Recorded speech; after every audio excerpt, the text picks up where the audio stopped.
उद्धव ठाकरे असं म्हणले, भाजपच्या पदाधिकाऱ्यांना माझी विनंती आहे, आपल्या काही मतभेद असतील तर आपण बाजूला ठेवून बसू, एकत्र बसू असं म्हणतात ते. आणि मात्र एकत्र नाही, पण याच्यात एक लक्षात घ्या, याचा अर्थ आम्ही भाजपसोबत जाणार आहोत कृपया असा काढू नका. कारण तुम्हाला मधली ओळ तीच कदाचित शोधायची असेल, पण अशी मधली ओळ शोधू नका.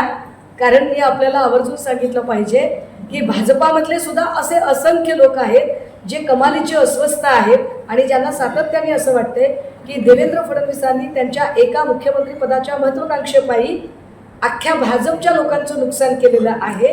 कारण पहिली त्यांच्या सत्तेतली त्यांच्या वाट्याची 10 ताटं जी वाढलेली होती पंक्तीला, ती एकनाथ शिंदेच्या लोकांना गेली. दुसऱ्यांदा 10 ताटं वाढली, ती अजित पवारांच्या वाट्याला गेली होती. अगदी DPDC पर्यंतच्या सदस्यापर्यंत सगळ्यांवर अन्याय झाला होता. त्यामुळे ते सगळेच लोक अस्वस्थ आहेत. अब्दुल सत्तार सारख्या सातत्याने पक्ष बदलणाऱ्या माणसामुळे सिल्लोडमधल्या सगळ्याच पक्षाच्या लोकांना त्रास झालेला आहे. त्या ज्या सगळ्या पक्षांचे त्रस्त झालेले लोक आहेत त्यांनी एकवटावं, एवढाच त्याचा अर्थ आहे.